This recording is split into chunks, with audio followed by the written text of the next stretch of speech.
Alright, it's been a minute since I've had an update anywhere near the truck or anything like that, so let's maybe take a little bit, walk through what we're doing, and I can walk through a couple of other things that are still to come on the old truck here.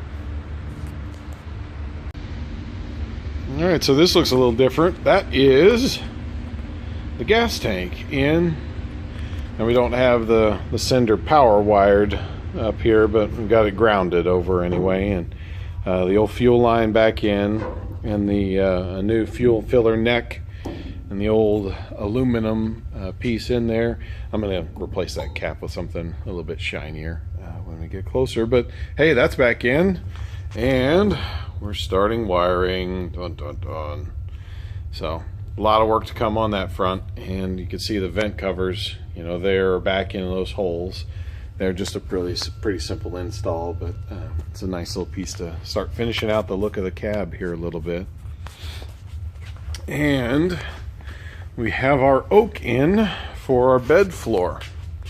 This isn't all of it. We got some of it over here, and some of these are kind of narrow that we're going to need to plane down and join up into wider boards before we put them installed. We'll see if that works. I don't know. If it doesn't, I may need to get a couple more boards to match our widths of everything. So this is all got to get planed too. That's still pretty rough. So what this is quarter sawn oak.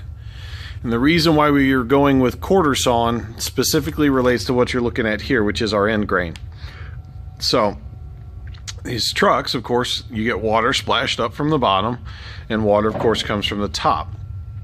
And if you went with flat sawn, which is the other option, you're going to, especially with oak, it's going to start sort of delaminating in spots. The grain will pop each of these layers off slowly and as it's degrading in time.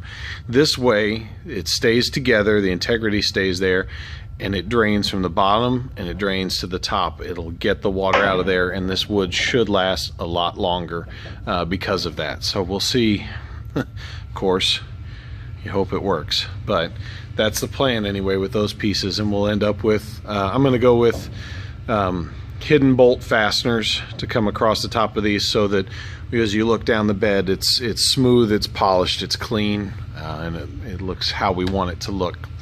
What else have we done? We've another product that I can kind of review here. This stuff is 3M rubbing compound. This is their step one. It's their most aggressive of, not the most aggressive, but they've got one that's more aggressive. So this is kind of your normal first step polish and compound product. Worked really well. We went over here and we had some orange peel, some dryness. It's a little hard to see, but it was there after painting. Just polished out beautifully.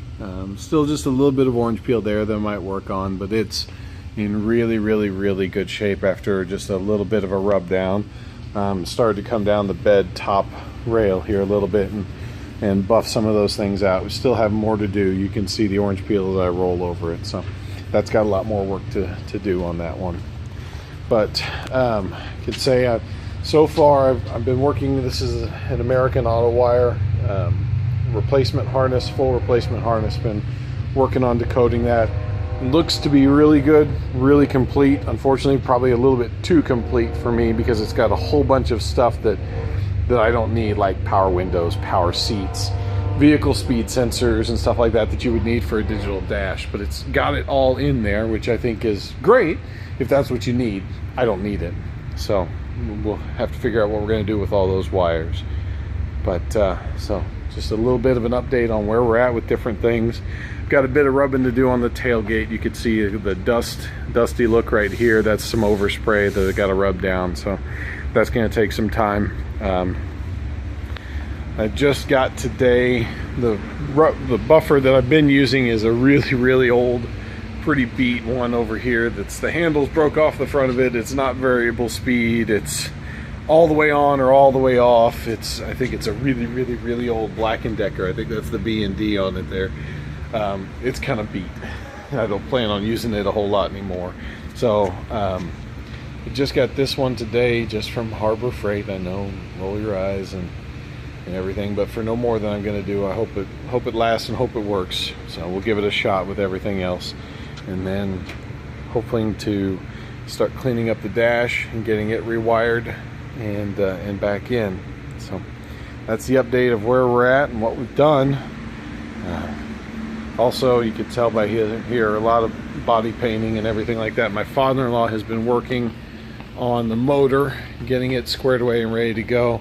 Got the top of it back in. We checked all that out, got the top of the motor back in, painted on all those pieces. I need to get some more rubbers here for that. This is the exhaust, the positive crankcase ventilation, the PCV valve hooks on there. I need to get some new rubber there. That old one was about like glass. So we'll need, he's got, we found when we got things set right, there's too much slap in that timing chain. So we've got a new one over there. That's that Cloy's chain right there in that box. We'll get that replaced, get that done, get the rest of this cleaned up and timing chain cover back on, and the new front main seal back in, and then repaint everything. We've got a rear main to go into it as well. We checked all our soft plugs. They had all been replaced at some point. The top of this motor had been gone through at some point through the years. We don't know when, prior to our ownership, so that puts it about 88 maybe, late 80s. But soft plugs, freeze plugs had all been replaced. So the motor is in really good shape. No crud buildup, no fouling of anything. Plugs hadn't been fouled or anything like that. They'll all be replaced, but we're in a really good spot with all this stuff across here. So that's where we're at with all of our work so far. Man, have I got a lot of work still to do. All right, everybody.